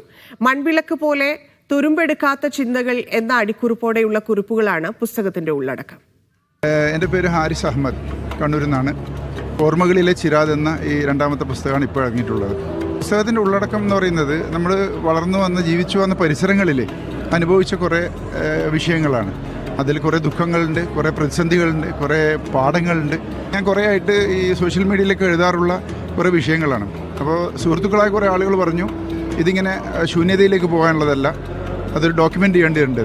അപ്പോൾ അങ്ങനെയാണ് ഈ പുസ്തകത്തിലേക്കുള്ളൊരു പ്രചോദനമായത്. ഓർമ്മക്കുറിപ്പുകളാണോ കഥകളാണോ? ഓർമ്മക്കുറിപ്പുകളിലെ കഥയല്ല, ഇത് ഒരു മൈൻഡ് ബ്ലോയിങ് തോട്ട്സ് എന്ന് പറയാം നമുക്ക്. അതായത് നമുക്കിതിൽ ഉണ്ടാകുന്ന കുറേ മോട്ടിവേഷൻസാണ്, അല്ലെങ്കിൽ നമ്മുടെ പ്രതിസന്ധി ഘട്ടത്തിൽ നമുക്ക് അതിനെ എങ്ങനെ തരണം ചെയ്തു പോകാം എന്നൊക്കെയുള്ള വളരെ ഷോർട്ടായിട്ടുള്ള ഓരോ ക്ലസ്റ്ററുകളാണ്. അതുകൊണ്ട് തന്നെ ഇത് വായനക്കാർക്ക് വളരെ ഹൃദ്യമാകുമെന്നാണ് എൻ്റെ ഒരു വിശ്വാസം. ഈ പുസ്തകത്തിൻ്റെ ഒരു പ്രത്യേകത എന്ന് പറയുന്നത് ആർക്കും ഉപയോഗപ്പെടുത്താവുന്ന ഒരു മോട്ടിവേറ്റഡ് ആയിട്ടുള്ളതാണ്. അതുകൊണ്ട് തന്നെ ഈ പുസ്തകത്തിനെ കുറിച്ച് ഞാൻ സംസാരിച്ചപ്പോൾ വളരെ താല്പര്യപൂർവ്വമാണ് രാഹുൽ ഈശ്വർ ഇതിൻ്റെ അവതാരിക എഴുതി തന്നിരിക്കുന്നത്. അദ്ദേഹം വളരെ നല്ല കമൻറ്റാണ് ഇതിൽ പറഞ്ഞിരിക്കുന്നത്.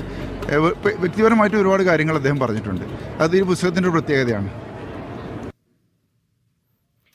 മനുഷ്യകുലത്തിന്റെ പരിണാമത്തെക്കുറിച്ച് ഒറ്റപ്പാലം സ്വദേശി ബിൻഷാദ് കുളമ്പിൽ എഴുതിയ സോങ്സ് ഓഫ് ഹ്യൂമൻസ് എന്ന ഇംഗ്ലീഷ് പുസ്തകം ഷാർജ അന്താരാഷ്ട്ര പുസ്തകോത്സവത്തിൽ പ്രകാശനം ചെയ്തു. എഴുത്തുകാരൻ TD രാമകൃഷ്ണനാണ് പ്രകാശനം നിർവഹിച്ചത്. ഡോക്ടർ വേണു ആദ്യ കോപ്പി ഏറ്റുവാങ്ങി. പേര് ബിൻഷാദ് കുളമ്പിൽ, നാട് ഒറ്റപ്പാലം.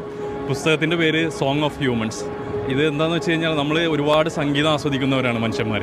നമ്മൾ മനുഷ്യൻ്റെ സംഗീതത്തിനെ കുറിച്ചിട്ട്, അല്ലെങ്കിൽ മനുഷ്യൻ്റെ ഒരു എവല്യൂഷൻ, അവർ ഡെവലപ്പ് ചെയ്ത് വന്ന കാലാന്തരങ്ങൾ ഡെവലപ്പ് ചെയ്ത് വന്നതിനെ കുറിച്ചിട്ടൊക്കെ ഒരുപാട് പേര് പറഞ്ഞിട്ടുണ്ട്.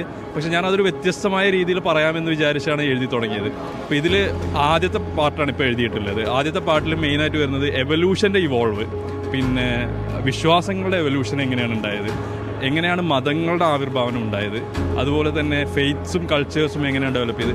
ഇതിലേറ്റവും ടഫായിട്ട് എഴുതിയൊരു പാർട്ട് വരുന്നത് ക്ലാസ് എന്ന് പറയുന്ന ഒരു എവല്യൂഷൻ ഉണ്ട്. ക്ലാസ് എന്ന് പറയുന്ന എവല്യൂഷൻ, നമ്മൾ ഈ ജാതി അല്ലെങ്കിൽ വിവേചനം എന്നൊക്കെ പറയുന്ന സാധനം, അതിൻ്റെ റൂട്ട് കോസ് എവിടെയെന്നുള്ളതിനെക്കുറിച്ചാണ് പുസ്തകം മെയിനായിട്ട് പറയുന്നത്. ഈ പുസ്തകം അതായത് ഭയങ്കര ഇൻട്രസ്റ്റിംഗ് ഫിക്ഷൻ അല്ല. അതായത് ഈ പുസ്തകം ഞാൻ എഴുതിയിട്ടുള്ളത് എൻ്റെ മക്കളോട് കഥ പറയുന്നത് പോലെയാണ്.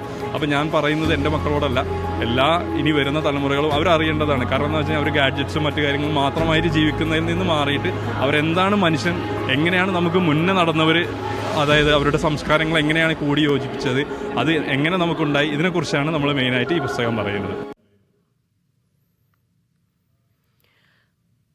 കവിതയ്ക്ക് മരുന്നാകാൻ കഴിയുമോ? കഴിയുമെന്നാണ് ഷാർജ ബുക്ക് അതോറിറ്റി പറയുന്നത്. രോഗങ്ങൾക്ക് കവിത മരുന്നായി നൽകുന്ന ഒരു ഫാർമസി തന്നെ ഷാർജ പുസ്തകമേളയിൽ തുറന്നിട്ടുണ്ട്. പോയട്രി ഫാർമസിയുടെ വിശേഷങ്ങൾ കാണാം. ഷാർജ പുസ്തകമേളയിൽ ഇങ്ങനെയൊരു ഫാർമസി ഉണ്ട്. ഒരു പുസ്തകമേളയിൽ ഫാർമസിക്കും മരുന്നിനൊക്കെ എന്ത് കാര്യം എന്ന് നമുക്ക് തോന്നാം. എന്തായാലും ഇത് പോയട്രി ഫാർമസിയാണ്.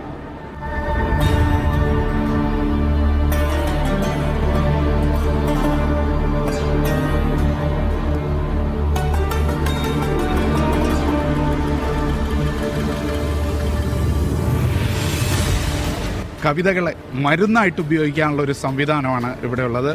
പല വിഷമങ്ങൾക്ക്, പല മാനസിക ബുദ്ധിമുട്ടുകൾക്ക് കവിത ഒരു പരിഹാരമാണ് എന്ന് പറഞ്ഞു വെക്കുകയാണ് ഈ ഫാർമസി. നമുക്ക് അകത്ത് ചെന്നാൽ 8 തരം മരുന്നുകൾ അവിടെ നിരത്തി വെച്ചിട്ടുണ്ട്. പ്രാഥമിക ചികിത്സയ്ക്കുള്ളതുണ്ട്, മനസ്സിനെ ശാന്തമാക്കുന്നതിനുള്ളതുണ്ട്, സ്നേഹത്തിനുള്ളതുണ്ട്, സന്തോഷത്തിനുള്ളതുണ്ട്. അങ്ങനെ പലതരം മരുന്നുകളാണ് ഇവിടെ നിരത്തി വെച്ചിട്ടുള്ളത്. നമ്മൾ പണം കൊടുത്താൽ തന്നെ ഈ മരുന്ന് കിട്ടുള്ളൂ. ഈ ചെറിയ മരുന്നിനൊക്കെ 45 ദിർഹവും വലിയ പുസ്തകങ്ങൾക്ക് 65 ദിർഹമാണ് ഇതിൻ്റെ വില. ഈ മരുന്ന് നമ്മൾ ഗുളിക രൂപത്തിലുള്ള തുറന്നു നോക്കിയാൽ നമുക്ക് പലതരത്തിലുള്ള കവിതകൾ അകത്ത് നിന്ന് വായിക്കാൻ കഴിയും.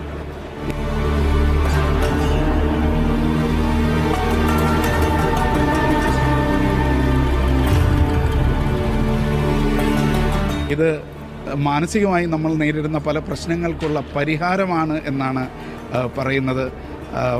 പല ഗുളിക രൂപത്തിൽ ആണ് ഇത് ഇവിടെ സൂക്ഷിച്ചിട്ടുള്ളത്.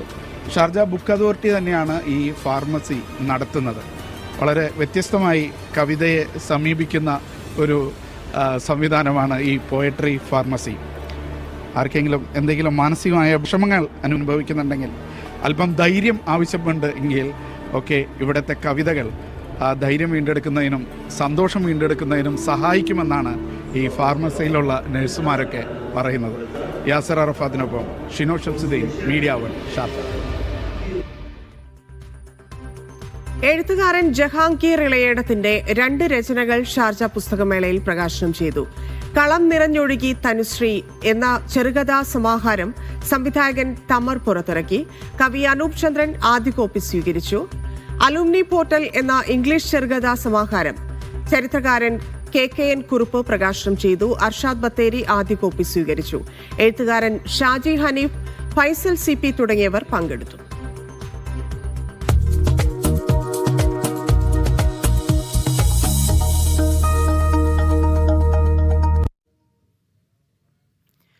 ഹജ്ജിനും ഉംറയ്ക്കും എത്തുന്ന തീർത്ഥാടകരുടെ സുരക്ഷയ്ക്കായി മികച്ച മുന്നൊരുക്കമാണ് ഓരോ വർഷവും ഭരണകൂടം നടത്താറുള്ളത്. ഈ സുരക്ഷയ്ക്കായി ഉപയോഗിക്കുന്ന വിവിധ സംവിധാനങ്ങളെ പരിചയപ്പെടുത്തുന്നതായിരുന്നു കഴിഞ്ഞ ദിവസം ജിദ്ദയിൽ സംഘടിപ്പിച്ച ഹജ്ജ് ഉംറ എക്സ്പോ. റോബോട്ടുകളെ ഉപയോഗിച്ച് സുരക്ഷയ്ക്കായി ഉപയോഗിക്കുന്ന ക്രമീകരണങ്ങളായിരുന്നു ഇവിടുത്തെ പ്രധാനപ്പെട്ട പവലിയൻ. അതിന്റെ വിശേഷങ്ങൾ കാണാം. ലക്ഷോപലക്ഷം തീർത്ഥാടകരെത്തുന്ന പുണ്യനഗരങ്ങളുടെ സുരക്ഷ എങ്ങനെയെന്ന് കാണിക്കുകയാണ് പ്രദർശനം. തീർത്ഥാടകരെ സ്വീകരിക്കാനുള്ള റോബോട്ട് എല്ലാ വിവരങ്ങളും ചോദിച്ചറിയാം.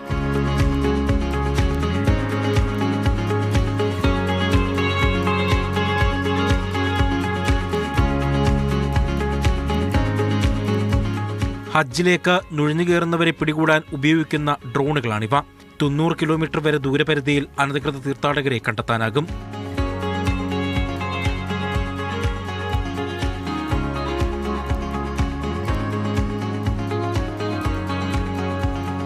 യുദ്ധമേഖലകളിൽ ഉപയോഗിക്കുന്ന പിയ പെട്രോൾ മിടുക്കൻ റോബോട്ട് ഏവരുടെയും ശ്രദ്ധാകേന്ദ്രമാണ്.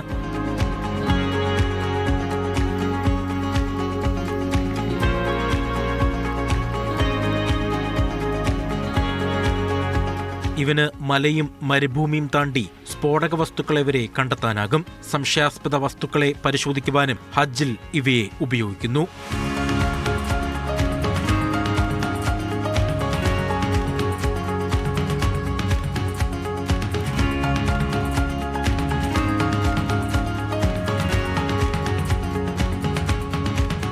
തീർത്ഥാടകർ തിങ്ങി നിറയുമ്പോൾ വായുമലിനീകരണം കണ്ടെത്താനുള്ള ഉപകരണം. എയർപോർട്ടുകളിൽ ഉപയോഗിക്കാറുള്ള ഓൺ അറൈവൽ വിസ പ്രിന്റ് ചെയ്യുന്ന ഡിവൈസ്.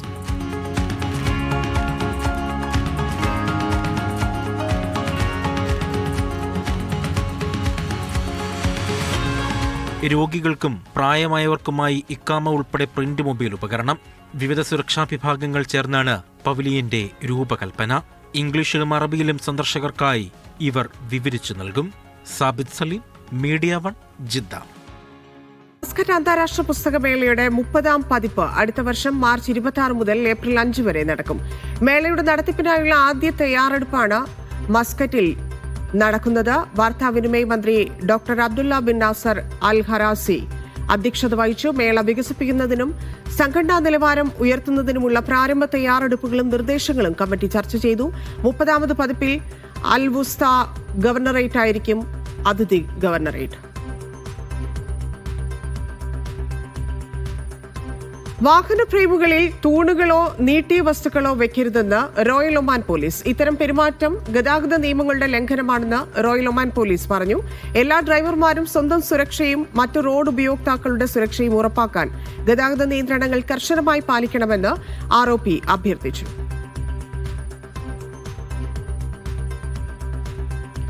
റൂബി മലയാളി അസോസിയേഷൻ വനിതകൾക്കായി സംഘടിപ്പിക്കുന്ന RMA കിച്ചൺ മാസ്റ്റേഴ്സ് 2025 മത്സരത്തിന്റെ പോസ്റ്റർ പ്രകാശനം ചെയ്തു. RMA പ്രസിഡന്റ് ഫൈസൽ ആലുവ അധ്യക്ഷത വഹിച്ചു. മണികണ്ഠൻ, ഡോക്ടർ മുജീബ് അഹമ്മദ്, സന്തോഷ് KR തുടങ്ങിയവർ സംസാരിച്ചു. 100ഓളം വനിതകൾ പങ്കെടുക്കുന്ന മത്സരത്തിൽ മികച്ച 10 പേരെ വിജയികളായി തെരഞ്ഞെടുത്ത് ആകർഷകമായ സമ്മാനങ്ങൾ നൽകും. പരിപാടിയിൽ നിന്ന് ലഭിക്കുന്ന തുക പ്രവാസികളുടെ ജീവകാരുണ്യ പ്രവർത്തനങ്ങൾക്ക് വിനിയോഗിക്കും.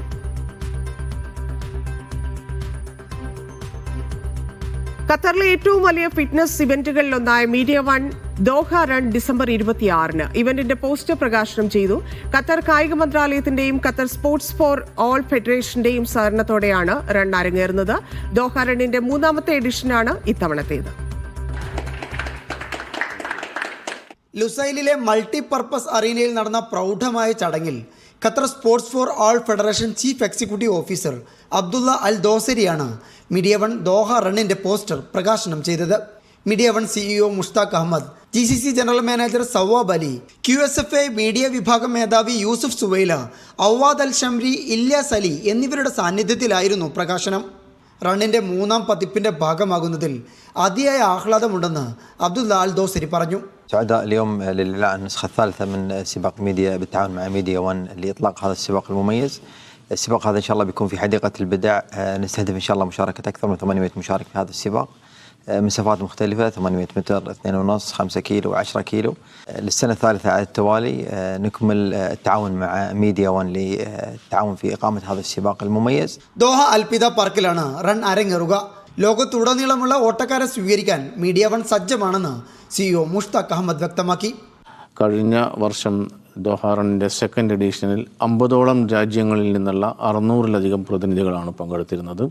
ഇപ്രാവശ്യം കൂടുതൽ രാജ്യങ്ങളിൽ നിന്നുള്ള വളരെ കൂടുതൽ ആളുകൾ പങ്കെടുക്കുന്ന രൂപത്തിൽ വളരെ വിപുലമായി നടത്തുവാനാണ് ഞങ്ങൾ ആഗ്രഹിച്ചുകൊണ്ടിരിക്കുന്നത്. റൺ ടുഗദർ റൈസ് ടുഗദർ എന്ന മുദ്രാവാക്യത്തോടെയാണ് ഇത്തവണയും റൺ അരങ്ങേറുന്നത്. ഇവന്റിന്റെ രജിസ്ട്രേഷൻ പുരോഗമിക്കുകയാണ്. ഖത്തർ സ്പോർട്സ് ഫോർ ആൾ ഫെഡറേഷന്റെ ആപ്ലിക്കേഷൻ വഴി റണ്ണിന് രജിസ്റ്റർ ചെയ്യാം. മുതിർന്നവർക്കായി 10 കിലോമീറ്റർ, 5 കിലോമീറ്റർ, 2.5 കിലോമീറ്റർ കാറ്റഗറികളിലാണ് മത്സരം നടക്കുക. 7 മുതൽ 17 വയസ്സ് വരെ പ്രായമുള്ളവർക്കായി 2.5 കിലോമീറ്ററിൻ്റെ ജൂനിയർ കാറ്റഗറി, 3 മുതൽ 6 വയസ്സ് വരെയുള്ള കുട്ടികൾക്കായി 800 മീറ്ററിൻ്റെ മിനി കിഡ്സ് കാറ്റഗറി മത്സരങ്ങളും അരങ്ങേറും. Media one, Doha. Al Rai Friday മാർക്കറ്റിലെ സീസണൽ ഗുഡ്സ് സ്റ്റാളുകൾക്കായി അപേക്ഷ സ്വീകരിക്കൽ ആരംഭിച്ചതായി കുവൈറ്റ് മുനിസിപ്പാലിറ്റി അറിയിച്ചു. പൊതുമാർക്കറ്റ് ബൈലോ പ്രകാരം സ്റ്റാളുകൾ 6 മാസത്തേക്ക് സ്വദേശി പൗരന്മാർക്ക് ഉപയോഗിക്കാം. ആവശ്യമായ രേഖകളുമായി ഷുവേ ക്യാപിറ്റൽ ഗവർണറേറ്റ് ബ്രാഞ്ചിൽ നവംബർ 16 മുതൽ 20 വരെ അപേക്ഷ സമർപ്പിക്കണം. ഇതിന് മുൻപോ ശേഷമോ ലഭിക്കുന്ന അപേക്ഷകൾ പരിഗണിക്കില്ലെന്ന് അധികൃതർ വ്യക്തമാക്കി. സ്റ്റാൾ അനുവദിക്കുന്നതിനായി ഡിസംബർ 8-ന് അൽറായ് മാർക്കറ്റിൽ പൊതുലേലം നടക്കും. കുവൈത്തിലെ വാഹന വർക്ക്ഷോപ്പുകളിൽ ശബ്ദ നിയന്ത്രണ പരിശോധന ശക്തമാക്കി. ഷുബൈക്ക് ഇൻഡസ്ട്രിയൽ ഏരിയയിലെ വാഹന വർക്ക്ഷോപ്പുകളിൽ ശബ്ദ നിയന്ത്രണങ്ങൾ പാലിക്കുന്നുണ്ടോ എന്ന് ജനറൽ ട്രാഫിക് ഡിപ്പാർട്ട്മെന്റ് പരിശോധിച്ചു. വാണിജ്യ വ്യവസായ മന്ത്രാലയവുമായി സഹകരിച്ചായിരുന്നു സംയുക്ത പരിശോധന. വാഹനങ്ങളിൽ അമിത ശബ്ദം സൃഷ്ടിക്കുന്ന എക്സോസ്റ്റ് സിസ്റ്റങ്ങളുടെ വിൽപ്പനയും ഉപയോഗവും സംഘങ്ങൾ പരിശോധിച്ചു. പരിശോധനയിൽ 75 ട്രാഫിക് ലംഘനങ്ങൾ കണ്ടെത്തിയതായി അധികൃതർ അറിയിച്ചു. മസ്കറ്റ് അന്താരാഷ്ട്ര പുസ്തകമേളയുടെ 30ാം പതിപ്പ് അടുത്ത വർഷം മാർച്ച് 26 മുതൽ ഏപ്രിൽ 5 വരെ നടക്കും. മേളയുടെ നടത്തിപ്പിനായുള്ള ആദ്യ തയ്യാറെടുപ്പ് യോഗം മസ്കറ്റിൽ നടന്നു. വാർത്താവിനിമയ മന്ത്രിയും കമ്മിറ്റി ചെയർമാനുമായ ഡോക്ടർ അബ്ദുള്ള ബിൻ നാസർ അൽ ഹറാസി അധ്യക്ഷത വഹിച്ചു. മേള വികസിപ്പിക്കുന്നതിനും സംഘടനാ നിലവാരം ഉയർത്തുന്നതിനുമുള്ള പ്രാരംഭ തയ്യാറെടുപ്പുകളും നിർദ്ദേശങ്ങളും കമ്മിറ്റി ചർച്ച ചെയ്തു.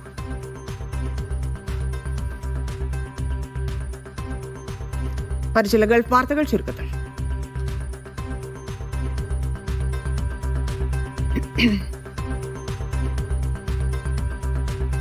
കുവൈത്തിൽ ഡമാസ്കസ് സ്ട്രീറ്റിനും 3rd റിംഗ് റോഡിനും ഇടയിലുള്ള റോഡ് താൽക്കാലികമായി അടച്ചിടും. നടപടി റോഡ് അറ്റകുറ്റപ്പണികളുടെ ഭാഗമായി ഈ മാസം 19 വരെ അടച്ചിടൽ തുടരും. കുവൈത്തിൽ പകൽ മിതമായ ചൂടും രാത്രി തണുപ്പും തുടരുമെന്ന് കാലാവസ്ഥാ നിരീക്ഷണ കേന്ദ്രം. പകൽ 29 മുതൽ 31 ഡിഗ്രി സെൽഷ്യസും രാത്രി 10 മുതൽ 12 ഡിഗ്രി സെൽഷ്യസും വരെ താപനില രേഖപ്പെടുത്തും. 2025-26 ശൈത്യകാല ക്യാമ്പിംഗ് സീസണായി രാജ്യത്ത് 11 ക്യാമ്പ് സൈറ്റുകൾ ഒരുക്കിയതായി കുവൈറ്റ് മുനിസിപ്പാലിറ്റി. വടക്കൻ മേഖലയിലെ 7 സ്ഥലങ്ങളിലും തെക്കൻ മേഖലയിൽ 4 സ്ഥലങ്ങളിലും ക്യാമ്പ് സൈറ്റുകൾ.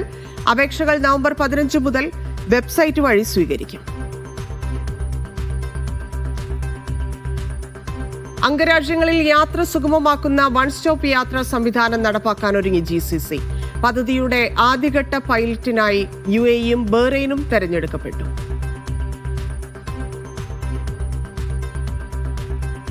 സൗദിയിൽ 4ാമത് ഗ്ലോബൽ ആർട്ടിഫിഷ്യൽ ഇന്റലിജൻസ് ഉച്ചകോടി പ്രഖ്യാപിച്ചു. ഉച്ചകോടി 2026 സെപ്റ്റംബറിൽ റിയാദിൽ.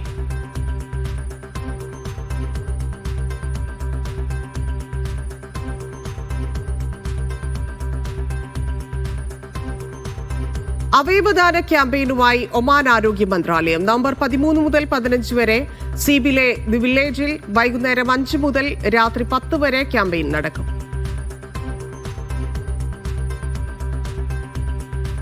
വാർത്തകൾ തുടരും ഇടവേളയ്ക്ക് ശേഷം.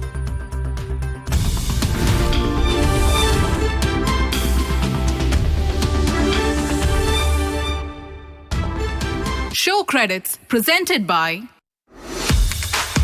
ABC Cargo and Courier, #1 in GCC. powered by Al Ansari എക്സ്ചേഞ്ചിലൂടെ പണം അയക്കൂ, വിജയിക്കൂ. Jetour T1 car. Taste happiness. Uncle J's Cornflakes. In association with Al Rahi കറിപ്പൊടികൾ ചേർക്കൂ, പാചകം എളുപ്പമാക്കൂ. Al Rahi, taste of delights. Hot Pack. We never let you down. STC Bank. One app that takes you further. Mercado, delight in every bite. ആരും കൊതിച്ചു പോകും. വിൻസ്മേറ 100% ഉടമസ്ഥതയിൽ സൗദിയിൽ നിക്ഷേപകനാകാം. ബിസപ്പ് Arabia, Jeddah.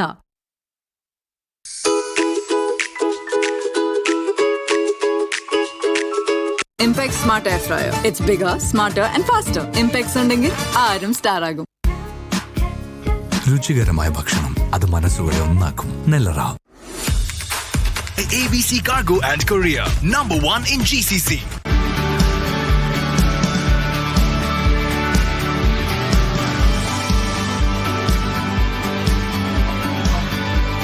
KP Chai, blending happiness. For the first time in Qatar, the biggest Bollywood event, Peace Homes Development presents Salman Khan live in Qatar. The Bantur Reloaded, powered by Baladna, platinum sponsor, Qatar Calendar, printing partner, Dream Printers, an extraordinary lineup of Bollywood's biggest superstar, Salman Khan, along with him, Jacqueline Fernandez, Prabhu Deva, Tamanna Bhatia,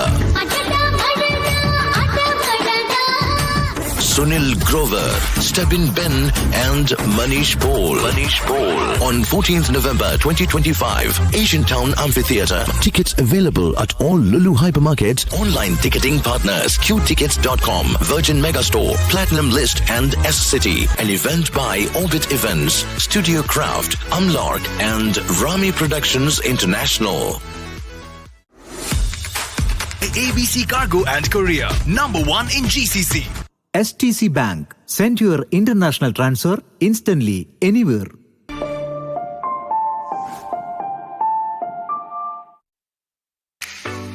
രുചികരമായ ഭക്ഷണം ഇനി നിമിഷങ്ങൾക്കുള്ളിൽ.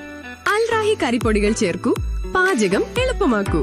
അൽ Rahi, taste of delights. ബീഹാറിൽ climax. വേഗതയും കൃത്യതയും ഒന്നിക്കുന്ന പോരാട്ടഫലമറിയാം. വാരാണസിക്കാർ തന്നെ മോദിക്ക് മറുപടി നൽകുകയാണോ?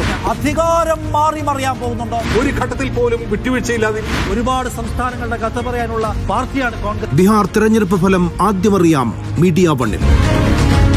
പട്ന യുദ്ധം നാളെ രാവിലെ 6 മുതൽ. Media 1, the election expert.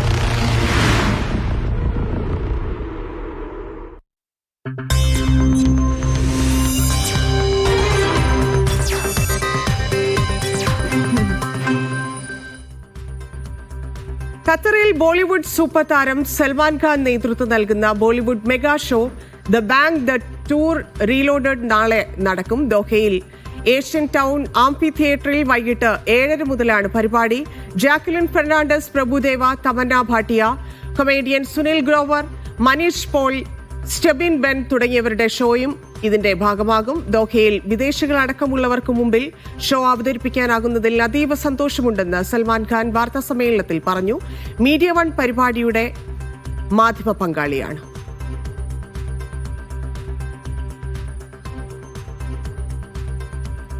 യുഎഇയിലെ പ്രമുഖ റെസ്റ്റോറന്റ് ബ്രാൻഡായ KP ചായയുടെ പുതിയ ബ്രാഞ്ച് ദുബായ് എയർപോർട്ട് ഫ്രീസോർ മെട്രോ സ്റ്റേഷന് സമീപം തുറക്കുമെന്ന് സംരംഭകർ വാർത്താസമ്മേളനത്തിൽ അറിയിച്ചു. KP ചായയുടെ 31ാമത് ശാഖയാണ് ഗിസൈസ് ഷൈ കോളനിയോട് ചേർന്ന് തുറക്കുക. MD KP മുഹമ്മദിന്റെ മാതാപിതാക്കളായ KP അബ്ദുള്ള ഹാജി, KP അലീമ ഹജ്ജുമ എന്നിവർ ശനിയാഴ്ച ഉദ്ഘാടനം നിർവഹിക്കും. KP ചായ വിവിധ നഗരങ്ങളിൽ പോക്കോ മാതൃകയിൽ ഫ്രാഞ്ചൈസി അനുവദിക്കാൻ തീരുമാനിച്ചിട്ടുണ്ടെന്നും ഗ്രൂപ്പ് അധികൃതർ പറഞ്ഞു. ഡയറക്ടർമാരായ Ashiq KP, Riyas KP, division general manager Baiju Vishwambharan, operation manager Siraj എന്നിവരും വാർത്താസമ്മേളനത്തിൽ പങ്കെടുത്തു. തലത്തിലേക്ക് നമ്മളെ KP ചായനെ എത്തിച്ച് നമ്മളെ ലൊക്കേഷൻ തന്നെയാണ്. ഗോൾസൂക്കിൽ 3-4 ഔട്ട്ലെറ്റ് നമ്മൾ ഇട്ടല്ലോ, അവിടെ വിദേശികളും മറ്റൊക്കെ വന്നിട്ട് അവിടെ നിന്നാണ് കൂടുതൽ ഈ ഫ്രാഞ്ചൈസി എൻക്വയറിയും കാര്യങ്ങളൊക്കെ നമുക്ക് വരുന്നത്. അപ്പോൾ നമുക്ക് തീരെ താല്പര്യമില്ലാത്തതായിരുന്നു ഫ്രാഞ്ചൈസി. കാരണം നമ്മുടെ ബ്രാൻഡ് ആരെങ്കിലും എടുത്ത് ചെയ്ത് പൈസ ഉണ്ടാവും, ഇതിനെപ്പറ്റി യാതൊരു ഐഡിയ ഇല്ലാത്ത ആൾക്കാർ എടുത്ത് ചെയ്തിട്ട് ബ്രാൻഡിന് പേരുദോഷം ഉണ്ടാവും എന്നുള്ള രീതിയിലാണ് നമ്മളത് ഡിലേ ആക്കിയത്. ഇപ്പോഴാണ് നമുക്ക് അതിന് കൃത്യമായിട്ടുള്ള ഒരു ഫോക്കോ മെത്തേഡ് നമ്മൾ തന്നെ ഓപ്പറേറ്റ് ചെയ്യുമ്പോൾ പിന്നെ അതിൻ്റെ റെസിപ്പി ആയാലും മറ്റ് സ്റ്റാൻഡേർഡ്സ് ആയാലൊന്നും മാറുകയില്ലല്ലോ. ആ രീതിയിലാണ് നമ്മൾ അത് ചെയ്യാൻ ആഗ്രഹിക്കുന്നത്. ഫൈനലായിട്ടില്ല, സോൺ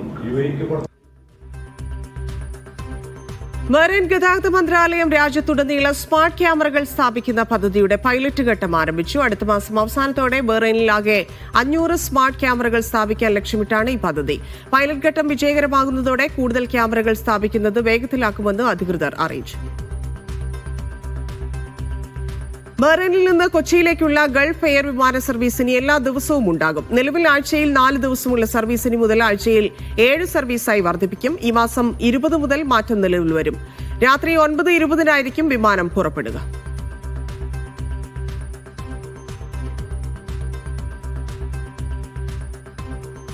ഇനി കേരള വാർത്തകൾ ചുരുക്കത്തിൽ.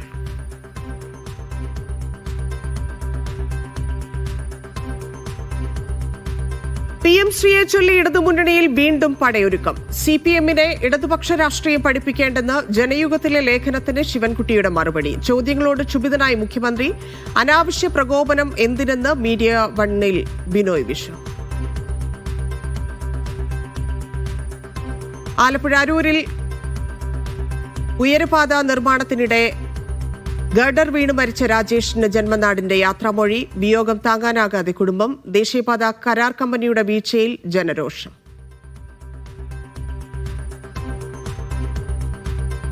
ഡൽഹി സ്ഫോടനത്തിന്റെ കൂടുതൽ CCTV ദൃശ്യങ്ങൾ പുറത്ത്. ബദർപൂർ ടോൾ പ്ലാസയിലൂടെ ഉമർ ഡൽഹിയിലേക്ക് പ്രവേശിക്കുന്നത് ദൃശ്യങ്ങളിൽ. കാറിലെ ബാഗുകളിൽ സ്ഫോടക വസ്തുക്കളെന്ന് നിഗമനം.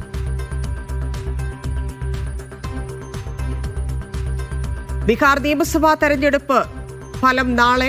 എക്സിറ്റ് പോൾ ഫലങ്ങളിൽ പ്രതീക്ഷയർപ്പിച്ച് NDA. ഉയർന്ന പോളിംഗ് തുണയ്ക്കുമെന്ന ആത്മവിശ്വാസത്തിൽ ഇന്ത്യ സഖ്യം.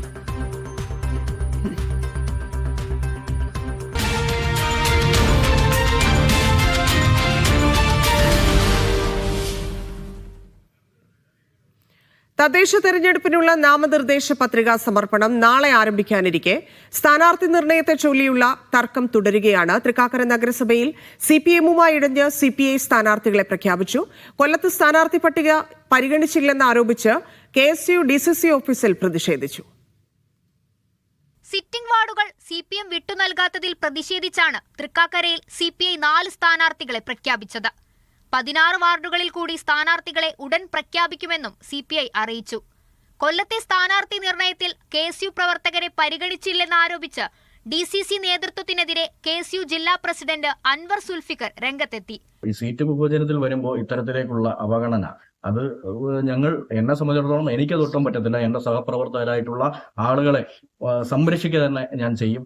അതുകൊണ്ടാണ് അത്തരത്തിലേക്ക് ഒരു പോസ്റ്റുമായി ഞാൻ കടന്നു വന്നത്. KSU ജില്ലാ പ്രസിഡന്റിന്റെ നേതൃത്വത്തിൽ DCC ഓഫീസിൽ പ്രവർത്തകർ പ്രതിഷേധിച്ചു. കോട്ടയത്തിനു പുറമെ ഇടുക്കിയിലും ഒറ്റയ്ക്ക് മത്സരിക്കാനുള്ള നീക്കം BDJS ആരംഭിച്ചു. കൊല്ലത്ത് കൊല്ലൂർവിള സീറ്റ് ബിന്ദുകൃഷ്ണ വിറ്റെന്നാരോപിച്ച് DCC ഓഫീസിനു മുൻപിൽ പോസ്റ്റർ പ്രത്യക്ഷപ്പെട്ടു. ആ ഡിവിഷനിൽ അങ്ങനെ BJPക്ക് കാര്യമായ ഒരു പങ്കാളിത്തം, വലിയ കാര്യമായ രാഷ്ട്രീയ അടിത്തറയുള്ള സ്ഥലമൊന്നുമല്ല. BJP ചിത്രത്തിൽ പോലും ഇല്ല. എന്നിട്ടും BJP ഏജന്റ് എന്നൊക്കെ പറയുന്നത് ആസൂത്രിതമായി എനിക്കെതിരെയുള്ള ഏതോ കോണിൽ നിന്ന്, അത് തീർച്ചയായും രാഷ്ട്രീയ എതിരാളികളായിരിക്കുമെന്ന് ഞാൻ വിശ്വസിക്കുന്നു. കോൺഗ്രസ്സുകാരെ ഒരിക്കലും അത് ചെയ്യില്ല. കോട്ടയം നഗരസഭ തിരുനക്കര വാർഡിൽ NCP സംസ്ഥാന വൈസ് പ്രസിഡന്റായ ലതിക സുഭാഷ് മത്സരിക്കും. കുന്നംകുളത്ത് പോലീസ് കസ്റ്റഡി മർദ്ദനത്തിനിരയായ യൂത്ത് കോൺഗ്രസ് നേതാവ് VS സുജിത്തും മത്സര രംഗത്തിറങ്ങും. കൊച്ചിയിൽ കോൺഗ്രസ് കൗൺസിലർ BJPയിൽ ചേർന്നു. കോർപ്പറേഷൻ കൗൺസിലർ ശാന്ത വിജയനാണ് BJPയിൽ ചേർന്നത്.